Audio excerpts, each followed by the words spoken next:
আসসালামু আলাইকুম। আমি আজকে একটা নতুন রেসিপি করব। নতুন রেসিপি করার জন্য আমি কাঁঠালের বিচি নিয়েছি। কাঁঠালের বিচিগুলো দিয়ে আমি আজকে পাকোড়া তৈরি করব।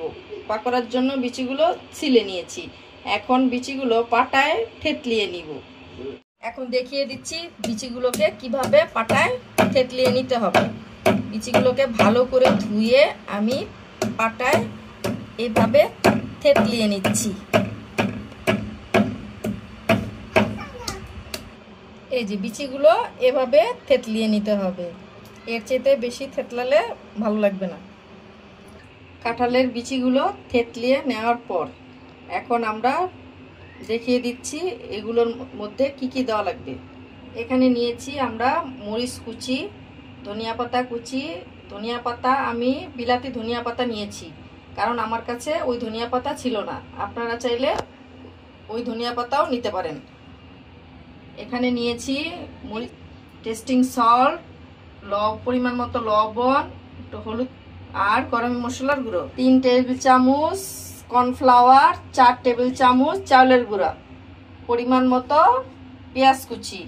এখন আমরা সবগুলো উপকরণ কাঁঠালের বিচির সাথে মিশিয়ে মাখার সুবিধার্থে আমি একটি বড় বলে নিয়ে নিয়েছি।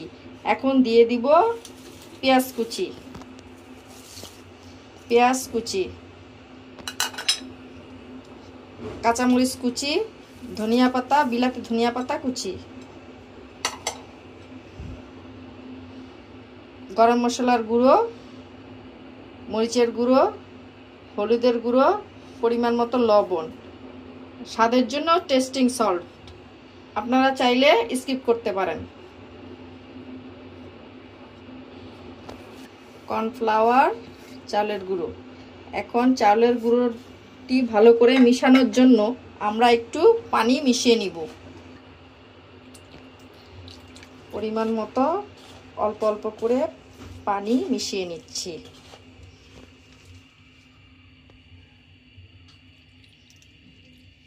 পানি একসাথে দেওয়া যাবে না।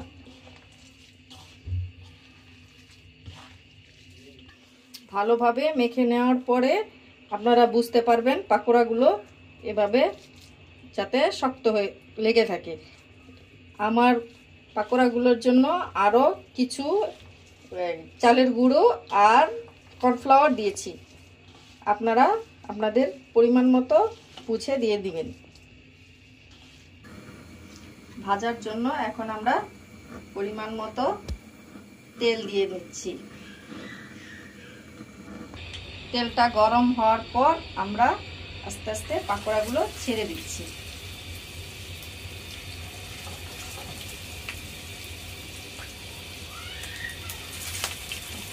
সবগুলো পাকোড়া দেওয়ার পরে লো হিটে আস্তে আস্তে মুচমুচে করে ভাজতে হবে। পিঠ মুচমুচে বাদামি করে ভেজে নেওয়ার পর সবগুলো পাকোড়া উল্টিয়ে নিব। ভাজার পর এখন আমরা পাকোড়াগুলো উঠিয়ে নিব।